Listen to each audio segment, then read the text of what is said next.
Hello everyone, स्वागत है आप सभी का हमारे यूट्यूब चैनल मोटिवेशनल यति क्लासेस में।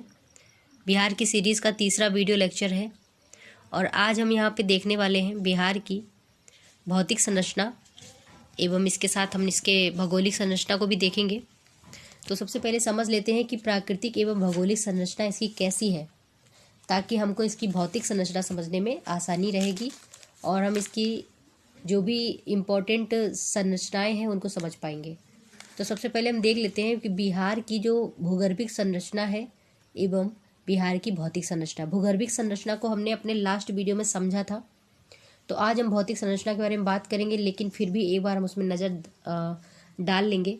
तो देखिए, धारवाड़ चट्टानें, विंध्यन चट्टानें, टर्सीरी चट्टानें, इसके साथ निचला विंध्यन क्रम और ऊपरी विंध्यन क्रम, और लास्ट में हमने देखा क्वार्टनरी चट्टान। तो लास्ट वीडियो में मैंने ये सब पढ़ाया था। अगर आपने नहीं पढ़ा है तो प्लीज़ आप प्लेलिस्ट में जाएं और बिहार स्पेशल की प्लेलिस्ट में जा कर के आप प्लीज़ दूसरा वीडियो देख लें। ये तीसरा वीडियो है, चलिए शुरू करते हैं। तो देखिए दोस्तों, इस वीडियो में हम देखने वाले हैं बिहार की भौतिक संरचना का एक सिंपल सा रूपरेखा पहले देखेंगे, उसके बाद हम इसके अंदर जाके अच्छे से पढ़ाएंगे। तो यहाँ पर हम सबसे पहले जो सीरीज़ देखने वाले हैं वो है शिवालिक क्रम की जो क्षेत्र है, रीजन है शिवालिक क्रम का, उसको पहले देखेंगे। और इसके बाद हम देखेंगे बिहार का मैदानी क्षेत्र। फिर हम देखने वाले हैं बिहार का जो उत्तर मैदान है, दक्षिण मैदान है, और साथ ही हम ये देखने वाले हैं कि दक्षिण बिहार का जो संकीर्ण पठारी क्षेत्र है। तो ये कुल 4 चीज़ें हम देखने वाले हैं, जिसमें मोटे तौर पे देखें तो 3 क्रम देखने हैं। पहला देखना है शिवालिक का पर्वतीय क्षेत्र, दूसरे में देखना है बिहार के मैदानी क्षेत्र, जिसमें हम कौन कौन से मैदान देखने वाले हैं। उत्तर बिहार का मैदान देखने वाले हैं, दक्षिण बिहार का मैदान देखने वाले हैं, और तीसरा है हमारा दक्षिण का जो संकीर्ण पठारी क्षेत्र है उसको। तो सबसे पहले अगर आप चित्र में नज़र डालें, मैप में नज़र डालें, तो यहाँ पे आप देख रहे हैं शिवालिक का पर्वतीय क्षेत्र। और इस यहाँ पे जो दोस्तों, यहाँ पे हम सबसे पहले देखने वाले हैं सोमेश्वर श्रेणी को। तो सोमेश्वर श्रेणी कहाँ पे है? देखिए, लाल रंग का एरो है, ये है सोमेश्वर श्रेणी। इसी के जस्ट नीचे 2 श्रेणियाँ हैं, एक है रामनगर दून की श्रेणी और एक है हरहा घाटी, जिसको हम दून घाटी के नाम से भी जानते हैं। तो ये रही हरहा घाटी अथवा दून घाटी। और एक हमारा जो क्वेश्चन है कि ये तीनों चीज़ें किस श्रेणी में लोकेटेड हैं, यानी कि सोमेश्वर श्रेणी किस श्रेणी में आती है, हिमालय की किस श्रेणी में आती है, तो ये शिवालिक श्रेणी में आएगी। या हरहा घाटी अथवा दून घाटी किस श्रेणी में आती है, तो ये आएगी सोमेश्वर की यानी कि शिवालिक की श्रेणी में। और रामनगर दून का जो श्रेणी है वो भी शिवालिक रेंज में ही आता है। ठीक है, तो ये लोकेशन हमने देखा। फिर हम देखने वाले हैं कि बिहार का मैदानी क्षेत्र। अब हम देखने वाले हैं 2 भी मैदानी क्षेत्र, एक उत्तर का मैदानी क्षेत्र है और एक है दक्षिण का मैदानी क्षेत्र। फिर हम यहाँ पे जो उत्तर का मैदानी क्षेत्र है इसमें क्या क्या देखने वाले हैं, तो सबसे पहले हम देखने वाले हैं भाबर या उपतराई का क्षेत्र। फिर हम देखने वाले हैं बांगर की भूमि, फिर खादर की भूमि, और लास्ट में हम देखने वाले हैं चौर या मन। फिर हम दक्षिण बिहार के मैदान को देखेंगे और दक्षिण बिहार का यानी कि दक्षिण का जो संकीर्ण पठारी क्षेत्र है वो देखेंगे। तो पठारी क्षेत्र जो दक्षिण का है वो कहाँ रहा, तो वो ये है। ठीक है, ये लोकेशन आप नीचे नीचे देख लीजिए। तो चलिए शुरू करते हैं, इस चीज़ को समझने की कोशिश करते हैं। चैनल में नए हैं तो चैनल को सब्सक्राइब जरूर कर लें। देखिए दोस्तों, बिहार की भौतिक संरचना में हम सबसे पहले देखने वाले हैं कि किसी क्षेत्र विशेष का प्राकृतिक स्वरूप, उस स्थान की जो जलवायु होती है, मिट्टी होती है, वनस्पति, भू उपयोग, प्रतिरूप इत्यादि, इनसे सामाजिक तत्वों की समरूपता पर निर्भर करते हैं। यानी इन तत्वों की जो सामाजिक तत्व हैं ये इनकी समरूपता पर निर्भर करते हैं। और बिहार राज्य को एक मैदानी भूभाग के रूप में जाना जाता है। यहाँ पर्वत, पठार, झील, दलदली मैदान, ये सारी प्रकार की जो है भू आकृतियाँ हैं पाई जाती हैं। बिहार के उत्तर पश्चिम में देखा जाए, कहाँ पे देखा जाए, उत्तर और पश्चिम में, यानी कि उत्तर और पश्चिम में, ये बिहार के उत्तर पश्चिम क्षेत्र में, यानी उत्तरी और पश्चिमी एरिया, ये उत्तर वाला और पश्चिमी एरिया, इसमें शिवालिक पर्वत श्रेणी के मध्य में बिहार का जो विशाल मैदान है तथा दक्षिण का संकीर्ण पठारी क्षेत्र, ठीक है, ये मैप में देखिए, तो भू आकृतिक विविधता उत्पन्न करते हैं। ये जो चीज़ें हैं भू आकृतिक विविधता को उत्पन्न करती हैं। और बिहार की भौतिक संरचना का निर्माण अलग अलग युगों में विभिन्न प्रकार की चट्टानों से हुआ है। चट्टानों के बारे में मैंने लास्ट वीडियो में बताया था, प्लीज़ देखेंगे। आगे बढ़ते हैं। भौतिक संरचना या उच्चावच के आधार पर बिहार को 3 प्राकृतिक प्रदेशों में विभाजित किया गया है। ठीक है, विभाजित किया गया है अथवा किया जा सकता है, तो इसको हम देखने वाले हैं। तो देखिए दोस्तों, सबसे पहले हम देख लेते हैं किसी क्षेत्र विशेष का प्राकृतिक स्वरूप उस स्थान के जलवायु, मिट्टी, वनस्पति, भू उपभोग, प्रतिरूप इत्यादि जैसे सामाजिक तत्वों की समरूपता पर निर्भर करते हैं।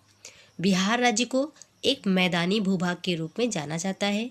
यहाँ पर पर्वत, पठार, झील, दलदल तथा मैदानी आदि सभी प्रकार की भू आकृतियाँ पाई जाती हैं। जैसा कि हमने अभी डिस्कस किया था, बिहार के उत्तर पश्चिम की बात करें, उत्तर और पश्चिम, ठीक है, ये वाला हिस्सा और ये वाला हिस्सा।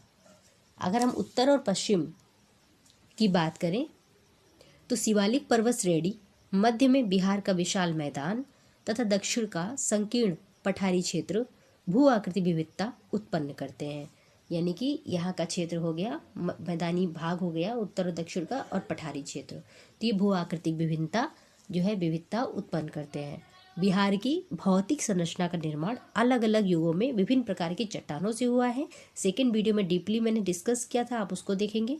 फिर हम बात करते हैं भौतिक संरचना या उच्चावच के आधार पर बिहार को 3 प्राकृतिक प्रदेशों में विभाजित किया जा सकता है। शुरू में मैंने बताया था कौन कौन से हैं वो 3 प्राकृतिक प्रदेश। तो देखिए, इसमें शिवालिक का पर्वतीय क्षेत्र हो जाएगा, ये ऊपर वाला हिस्सा देखिए, शिवालिक का पर्वतीय क्षेत्र हो जाएगा। बिहार का मैदानी क्षेत्र हो जाएगा, जिसमें उत्तर और दक्षिण के मैदान हो जाएंगे। फिर दक्षिण का संकीर्ण पठारी क्षेत्र हो जाएगा, जो कि यहाँ पे स्थित है। हमने ये तीनों को देखा। अब हम आगे बात करते हैं, एक एक करके सब में डिस्कस किया जाएगा। देखिए, शिवालिक पर्वतीय क्षेत्र को हम उठाएंगे और इसके बारे में जानने की कोशिश करेंगे। शिवालिक पर्वतीय क्षेत्र उत्तर पश्चिम भाग में लगभग 932 वर्ग किलोमीटर में शिवालिक पर्वत श्रेणी का विस्तार है। कितना है? 932 किलोमीटर, ठीक है।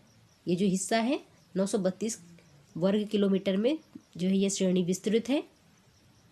औसत ऊंचाई 80 से 850 मीटर तक है। स्थानीय उच्चावच के आधार पर 3 उपभागों में विभाजित है, यानी कि इसके भी 3 उपभाग है। जिस प्रकार बिहार को 3 उपभागों में बांटा गया है, शिवालिक क्षेत्र, मैदानी क्षेत्र, पठारी क्षेत्र, इसी प्रकार से हम अगर इसके उपभाग करेंगे, उत्तरी जो आपका शिवालिक पर्वतीय क्षेत्र है, इसके 3 उपभाग कौन कौन से हो जाएंगे? शुरू में बताया था मैंने, पहला हो जाएगा आपका सोमेश्वर श्रेणी, दूसरा हो जाएगा दून घाटी अथवा हरहा घाटी, और तीसरा हो जाएगा रामनगर दून की श्रेणी। ठीक है, 3 भागों में हम इसको बांटेंगे। तो एक एक करके हम देखते हैं। पहले हम बात करते हैं सोमेश्वर श्रेणी के बारे में। तो देखिए, बिहार की सबसे उत्तरी श्रेणी है। क्वेश्चन अगर आता है कि बिहार की सबसे उत्तरी श्रेणी कौन सी है, तो सोमेश्वर श्रेणी है। इसका विस्तार पश्चिम, और देखिए पश्चिम में त्रिवेणी नहर से, पूर्व में भिकना ठोरी दर्रे तक है। कहाँ तक है? देखिए, पश्चिम की बात करें तो पश्चिम में यह त्रिवेणी नहर से पूर्व में भिकना ठोरी दर्रे तक है। इसकी लंबाई 75 किलोमीटर है, चौड़ाई है 5 से 6 किलोमीटर। ठीक है, लंबाई कितनी है? 75 किलोमीटर। सोमेश्वर श्रेणी की बात हो रही है यहाँ पे, ये रहा। तो पूर्व में ये जो पश्चिम है, पश्चिम में त्रिवेणी नहर से, और पूर्व में ये भिकना ठोरी दर्रे तक है। ठीक है, लोकेशन में भिकना ठोरी दर्रा अभी फिलहाल दिखा नहीं रहा है इसमें। तो चलिए आगे देखते हो। 75 किलोमीटर जो है इसकी लंबाई है सोमेश्वर श्रेणी की, चौड़ाई है 5 से 6 किलोमीटर के आसपास। और सोमेश्वर श्रेणी का शीर्ष भाग बिहार को नेपाल से अलग करता है। सोमेश्वर श्रेणी का शीर्ष भाग बिहार को नेपाल से अलग करता है। इसकी सर्वोच्च चोटी 874 या 880 मीटर है। कितनी है? 874 या 880 मीटर है। जिस पर सोमेश्वर किला अवस्थित है। ध्यान से सुनिएगा। और इस श्रेणी के अपर्दन से अनेक दर्रों का निर्माण हुआ है। दर्रे कौन कौन से हुए हैं?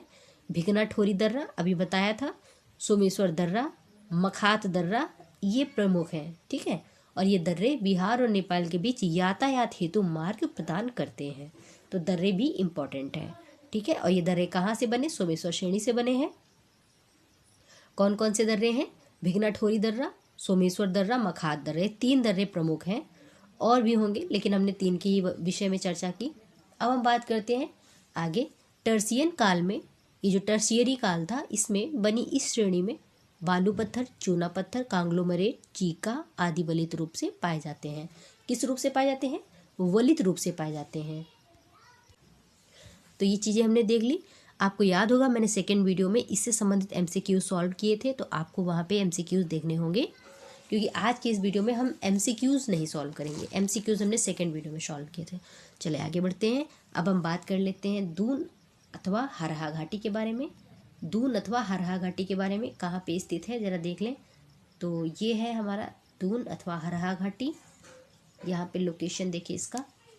तो यह जो घाटी है रामनगर दून पहाड़ी अथवा सोमेश्वर श्रेणी के मध्य में स्थित है। यानी ऊपर है सोमेश्वर श्रेणी और मध्य में यह पहाड़ी दून घाटी या हरहा घाटी जो है स्थित है। और इसकी लंबाई है 24 किलोमीटर। कितनी है? 24 किलोमीटर। और अभी हमने सोमेश्वर श्रेणी की लंबाई के बारे में बात की थी, तो लंबाई थी 75 किलोमीटर। ये कितनी है? 24 किलोमीटर। और ये क्षेत्र 214 वर्ग किलोमीटर में फैला हुआ है। और इस घाटी की जो मैक्सिमम चौड़ाई है वो 240 मीटर है। कितनी चौड़ाई है? 240 मीटर। 240 मीटर लंबाई है इसकी। 24 किलोमीटर पे है यह, तो ये याद रखेंगे। अब हम बात करते हैं रामनगर दून की पहाड़ी की। तो तीसरी चीज़ क्या है हमारी, जो सोमेश्वर श्रेणी, रामनगर दून और हरहा घाटी, यानी कि ये शिवालिक श्रेणी में 3 चीज़ें स्थित हैं। तो फ्रेंड्स यहाँ पे रामनगर दून की श्रेणी के बारे में बात करने वाले हैं। तो रामनगर दून की पहाड़ी कहाँ पे है? सबसे पहले हम लोकेशन में देखेंगे। थोड़ा गले में प्रॉब्लम है इसलिए सही से बोल नहीं पा रहे हैं, तो चलिए ऐसे समझने की कोशिश करेंगे। तो लोकेशन में आप देखिए रामनगर दून की पहाड़ी, और ये यहाँ से है। और ये छोटी छोटी पहाड़ियों का एक क्रम है। छोटी छोटी पहाड़ियों का एक क्रम है। 214 वर्ग किलोमीटर क्षेत्र में फैला है और इसकी मैक्सिमम ऊंचाई है 240 मीटर। यह दक्षिण श्रेणी के रूप में जानी जाती है। दक्षिण श्रेणी के रूप में, यानी सोमेश्वर श्रेणी, हरहा घाटी नदी भी वहीं पे ही है। तो दून घाटी यानी हरहा घाटी, और जस्ट तीसरा है रामनगर दून की श्रेणी। इस श्रेणी का सबसे ऊंचा भाग संतपुर में है। कहाँ पे है? संतपुर में है। और ऊंचाई मैक्सिमम कितनी? 240 से 42 के बीच में। चले अब हम तीसरी चीज़ देख लेते हैं, यानी बिहार का मैदानी क्षेत्र देख लेते हैं। अभी हमने सोमेश्वर श्रेणी यानी कि शिवालिक श्रेणी की बात कर ली। अब हम मैदानी क्षेत्रों की बात करते हैं, फिर हमारा पठारी क्षेत्र बचेगा। तो देखिए मैदानी क्षेत्र की अगर बात करें तो यहाँ पे 2 तरह के मैदान है, उत्तरी मैदान, दक्षिणी मैदान। ठीक है। तो यहाँ पे हम गंगा के मैदान के बारे में बात करने वाले हैं। गंगा के मैदान के बारे में बात करने वाले हैं। और मैप में सबसे पहले नज़र दौड़ाते हैं तो देखिए ये हिस्सा देखिए, ये गंगा माँ है। ये यहाँ से बीचों बीच बिहार को 2 हिस्सों में बांटती हैं। तो उत्तर में नेपाल से लेकर के दक्षिण में छोटा नागपुर पठार की उत्तरी सीमा तक विस्तृत है क्या? मैदान। ठीक है। ये जो मैदान है उत्तर में नेपाल से लेकर के, अगर हम दक्षिण की बात करें तो दक्षिण में यह छोटा नागपुर के पठार तक विस्तृत है, यानी कि पठार की उत्तरी सीमा तक विस्तृत है। उत्तरी सीमा तक विस्तृत है। 95% भाग मैदानी है, जो गंगा अथवा उसकी सहायक नदियों द्वारा लाए गए अवसादों के निक्षेप से बना हुआ है। क्षेत्रफल कितना है? 90,650 वर्ग किलोमीटर। समुद्र तल से इसकी ऊंचाई कितनी होगी औसत में? 60 से 120 मीटर। इसका उत्तरवर्ती भाग सर्वत्र कॉप के जमाव से निर्मित है। कॉप, अभी बात करेंगे कॉप मृदा के। जब मृदा पढ़ेंगे ना तो हम सब कुछ समझेंगे कि कॉप क्या है। तो आगे बढ़ेंगे। पश्चिमी सीमावर्ती भाग में कहीं कहीं चूने के कंकड़ का ऊपरी सतह के निकट जमाव पाया जाता है। पश्चिमी क्षेत्र की बात हो रही है। थोड़ा लोकेशन आप भी समझने की कोशिश कीजिए। दक्षिणवर्ती मैदान की संरचना अधिक जटिल है। कॉप एवं खादर क्षेत्रों में दलदली जमाव भी पाए जाते हैं। ठीक है, खादर क्षेत्र यानी खादर मिट्टी वाला क्षेत्र, कॉप का क्षेत्र, तो यहाँ पे दलदली जमाव भी पाए जाते हैं। यहाँ बीच बीच में प्राचीन शैल के उभरे हुए भाग भी दिखाई पड़ते हैं। ठीक है, तो हम दक्षिणी क्षेत्र की बात कर रहे हैं और उसी के विषय में बात हो रही है। पश्चिम से इस मैदान की चौड़ाई पूर्व की अपेक्षा अधिक है। इसका ढाल पश्चिम से पूर्व की ओर है, यानी कि पश्चिम से इस मैदान की चौड़ाई पूर्व की अपेक्षा अधिक है और इसका ढाल पश्चिम से पूर्व की ओर है, यानी कि इसका जो ढाल है वो कुछ इस प्रकार से है। पश्चिम से पूर्व की ओर इसका ढाल है, पश्चिम से पूर्व की ओर, और पश्चिम से इस मैदान की चौड़ाई पूर्व की अपेक्षा ज़्यादा है, यानी कि इधर चौड़ाई ज़्यादा है मैदानी क्षेत्र की। जैसे जैसे इधर आता जाता है इसकी चौड़ाई कम होती जाती है। बात समझ पाए आप? चलिए आगे बढ़ेंगे। गंगा के मैदान को दो भागों में बांटा गया है। उत्तर गंगा का मैदान, यानी कि गंगा के मैदान की जगह पे हम बिहार भी बोल सकते हैं, यानी उत्तरी बिहार का मैदान, दक्षिणी बिहार का मैदान, एक एक करके पढ़ते हैं। उत्तरी बिहार के मैदान को देखने वाले हैं। गंगा आपने देख ली बीचों बीच से बह रही है, यहाँ से ये है। तो देखिए उत्तर बिहार का मैदान, इसका क्षेत्रफल 56,980 वर्ग किलोमीटर है। उत्तर गंगा के मैदान की बात हो रही है और यह हिमालय के तराई क्षेत्र से प्रारंभ होता है, दक्षिण में गंगा नदी तक विस्तृत है। दक्षिण में गंगा नदी तक विस्तृत है, यानी कि यहाँ से स्टार्ट हुआ और गंगा नदी तक ये विस्तृत है। अब यहाँ पे निर्माण कैसे? तो देखिए गंगा अथवा उसकी सहायक नदियों द्वारा, कौन कौन सी है उसकी सहायक नदियाँ? घाघरा, गंडक, बागमती, बूढ़ी गंडक एवं कोसी नदियों के बहने का क्षेत्र है। ढाल की बात कर लें तो उत्तर से दक्षिण की ओर, उत्तर से दक्षिण की ओर तथा उत्तर पश्चिम से दक्षिण पूर्व की ओर इसकी ढाल है। उत्तर से दक्षिण की ओर इसकी ढाल है और उत्तर जो पूर्व है यानी कि इस साइड में इसकी ढाल है। इस मैदान को नदियों ने विभिन्न दोयाब क्षेत्रों में विभाजित किया है।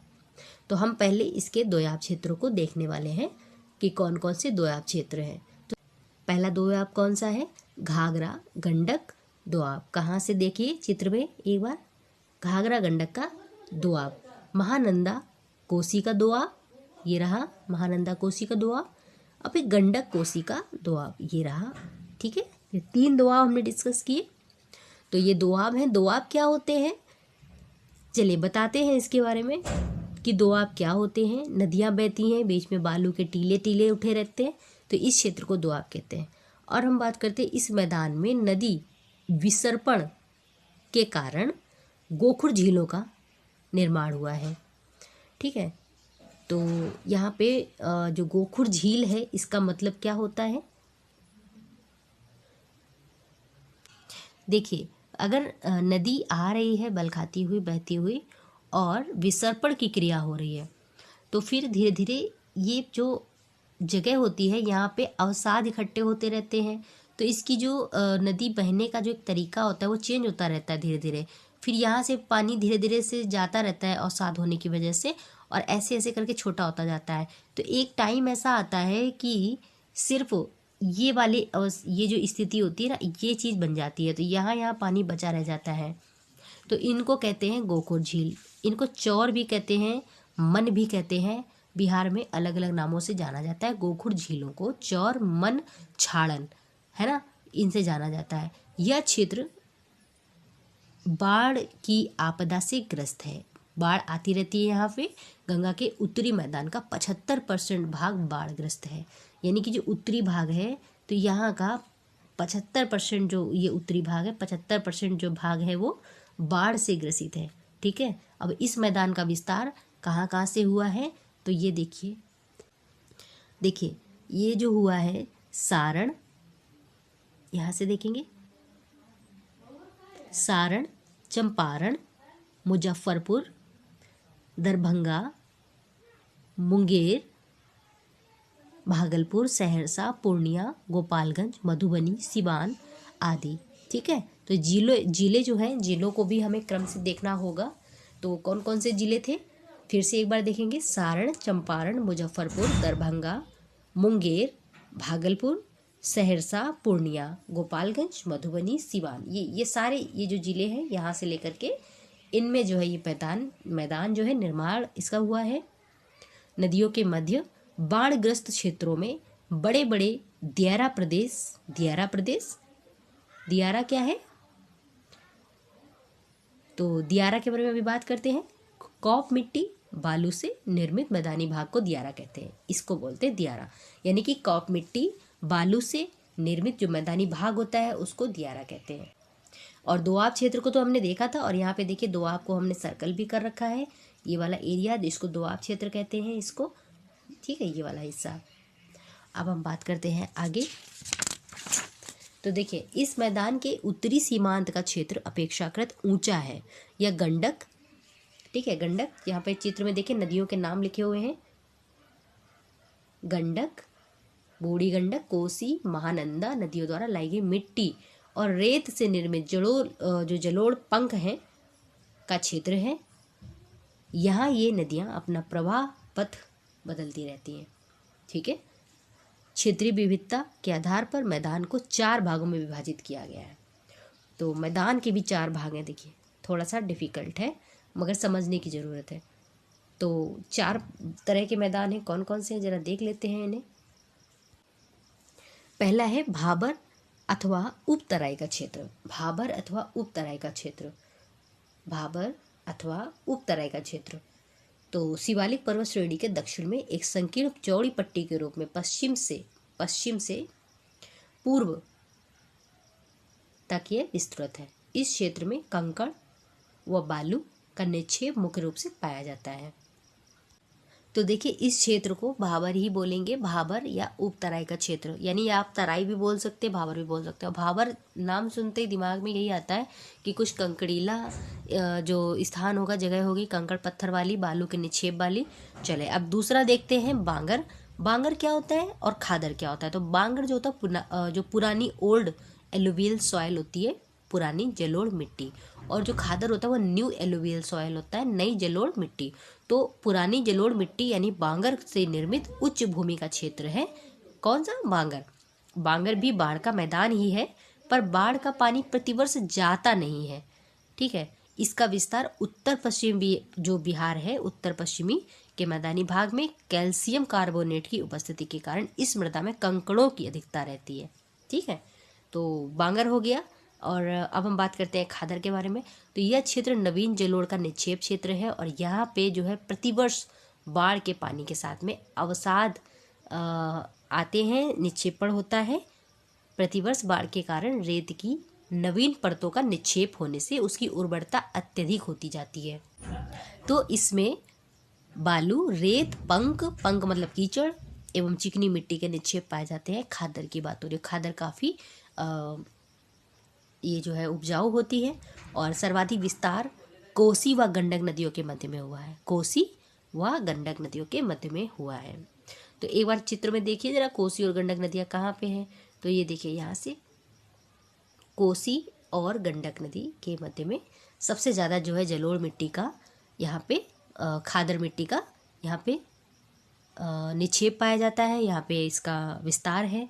और नदियों में विसर्पण के फलस्वरूप क्षारण झील यानी कि क्षारण झील, गोखुर झील, दियारा भूमि का निर्माण हुआ है, जिसमें राधोपुर दियारा द्वीप प्रमुख है। क्या है, राधोपुर दियारा द्वीप प्रमुख है यानी कि मेन है। और क्षारण झील, गोखुर झील और चौर अथवा चौर तो इसमें देखेंगे अभी। तो ये सारी चीज़ें यहाँ पे हैं। अब हम चौर अथवा मन को ही देखने वाले थे 4th नंबर पे। तो देखिए चौर या मन अथवा क्षारण, चौर अथवा मन अथवा क्षारण 3 नामों से जानेंगे। तो बिहार के उत्तरी मैदान में प्राकृतिक रूप से जलमग्न निम्न भूमियाँ पाई जाती हैं, यानी कि चौर अथवा मन, ठीक है। पूर्वी चंपारण, बहादुरपुर, सुंदरपुर चौर, यानी कि पूर्वी चंपारण में कौन कौन से चौर हैं, बहादुरपुर चौर, सुंदरपुर चौर। पश्चिमी चंपारण में लखनी चौर प्रमुख हैं।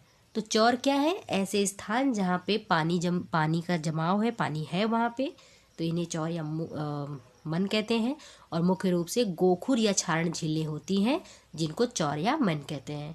ना, गोखुर झीलें ही होती हैं जिनमें पानी भरा का भरा रह जाता है, गंगा अपनी धारा चेंज कर लेती है अवसाद के कारण, तो इनका निर्माण नदियों के मार्ग परिवर्तन से हुआ है। और मन के जो मन होता है, मन यानी चौर के मुख्य उदाहरण कौन कौन से हैं? तो पिपरा मन हो गया, सिमरी मन हो गया, मधोपुर मन हो गया, टटोरिया मन हो गया। यह गहरे एवं मीठे जल के प्रमुख स्रोत होते हैं, यानी गहरे भी होते हैं, मीठे जल के भी स्रोत होते हैं, और इनका उपयोग भी किया जाता है। किस लिए उपयोग किया जाता है? तो देखिए, मत्स्य पालन के लिए, मछली पालन के लिए, सिंचाई के लिए, पश्चिमी बिहार पर्यटन के लिए, मखाना उत्पादन के लिए। ये चीज़ें समझ में आई आपको कि कैसे चौर या मन का उपयोग किया जाता है? मछली पालन के लिए, सिंचाई के लिए, पश्चिमी बिहार पर्यटन के लिए, मखाना उत्पादन आदि के लिए किया जाता है। बिहार के उत्तर पूर्व के निम्न भूमि क्षेत्रों में भारत का लगभग 90% मखाना उत्पादित किया जाता है। आप समझ गए कि जो चौर और मन है, तो इनमें कम से कम भारत का, समस्त भारत का 90% मखाना इन्हीं चौर और मन में उत्पादित किया जाता है। चलिए, अब हमने अच्छे से पढ़ लिया। अब हम दक्षिण बिहार के मैदान के बारे में बात करने वाले हैं, और दक्षिण बिहार के मैदान के बाद हम जो है दक्षिण का पठारी क्षेत्र, इस पे बात करने वाले हैं। तो चलिए शुरू करते हैं, इसको भी देख लेते हैं। दक्षिण बिहार का मैदान, तो चित्र में देखेंगे सबसे पहले, ये रहा दक्षिण बिहार का मैदान, और इसका विस्तार है 33,670 वर्ग किलोमीटर। इसका विस्तार गंगा नदी के दक्षिण से लेकर छोटा नागपुर पठार के उत्तरी भाग तक फैला हुआ है। आप चित्र में देख लीजिए। देखिए, उत्तर पूर्व में राजमहल की पहाड़ियाँ तथा उत्तर पश्चिम में कैमूर के पठार तक मैदान की सीमा निर्धारित करती है। ठीक है, राजमहल की पहाड़ियाँ और कैमूर का पठार। अब देखिए, चित्र में आप देख लीजिए, और इसके बाद में इसमें आगे देखते हैं। इस मैदान की चौड़ाई देखेंगे, पश्चिम से पूर्व की ओर घटती जाती है, यानी पश्चिम में चौड़ा है और पूर्व की ओर घटता जा रहा है। इसका जो निर्माण है बिहार के दक्षिण में स्थित पठार एवं पहाड़ियों से होकर बहने वाली नदियों द्वारा लाई गई जो बलुई मिट्टी थी उसके निक्षेप से हुआ है।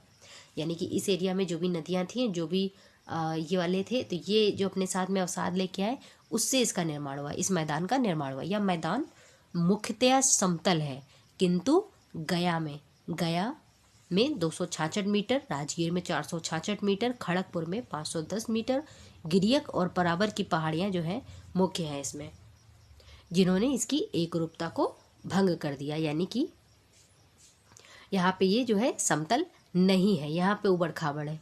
तो इसमें छोटा नागपुर पठार के बाहरी भाग है, पहाड़ियों के रूप में जाने जाते हैं। ये जो बाहरी भाग होते हैं उन्हें पहाड़ियों के रूप में जानते हैं, जिसमें रामशिला, जेठियन, प्रेतशिला, बिहार शरीफ की पीर पहाड़ी प्रमुख है। ठीक है, और दक्षिण बिहार की नदियों के निक्षेप से प्राकृतिक तटबंध का निर्माण हुआ है। नदियाँ निक्षेप लाती गई और प्राकृतिक तटबंधों का निर्माण होता गया। ठीक है, यहाँ पे इस वाले क्षेत्र में, यानी कि यहाँ से भी तो नदियाँ आ रही हैं ना, लगातार नदियों वाले चैप्टर में हम पढ़ेंगे कि कितनी नदियाँ जो है बिहार में उत्तर से आ रही हैं और कितनी दक्षिण से आ रही हैं। तो पठारों एवं पहाड़ियों के ओर से आने वाली नदियाँ गंगा नदी में सीधे ना मिल करके उसके समानांतर मिल जाती हैं। यानी कि वो क्या करती है, नदियाँ जो दक्षिण बिहार की तरफ आती हैं, तो पहले निकलती हैं, बहती हैं और एकदम से नहीं मिलती हैं, और इसके समानांतर जो है प्रभावित होती हैं, यानी प्रवाहित होती हैं। कौन कौन सी मुख्य नदियाँ हैं?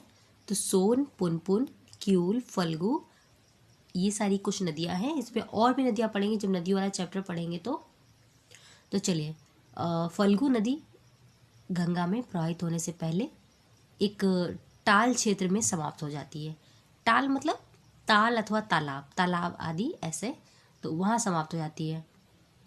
इस प्राकृतिक तटबंध के दक्षिण में जलमग्न निम्न भूमियाँ पाई जाती हैं, जिन्हें टाल अथवा ताल कहते हैं या फिर तालाब कहते हैं।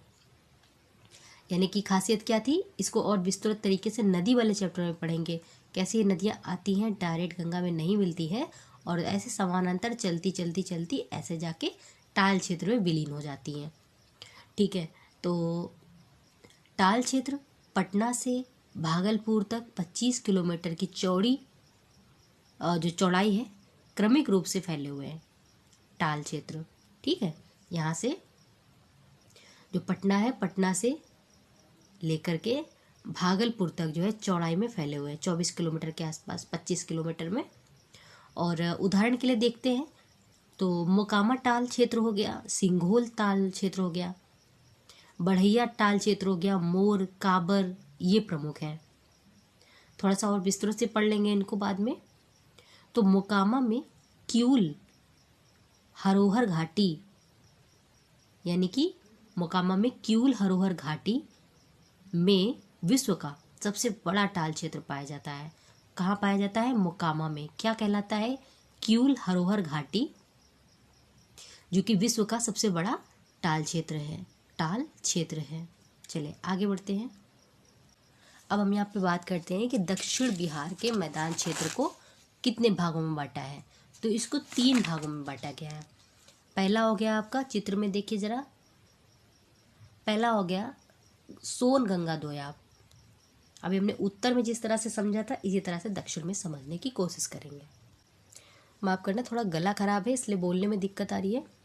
तो पहला है सोन गंगा दोयाब, सोन गंगा दोयाब। फिर है आपका सोन गंगा दोयाब कहाँ पे है एक बार देख लीजिए, तो ये क्षेत्र इधर कहीं हो जाएगा। और फिर है आपका मगध का मैदान, फिर है अंग का मैदान, मगध का मैदान, अंग का मैदान, ये 3 हिस्से हैं। तो सोन गंगा दोयाब भोजपुर का मैदान भी कहलाता है ये। और मगध का मैदान सोन एवं क्यूल नदी के विस्तृत के मध्य में स्थित है, सोन एवं क्यूल नदी के बीच में।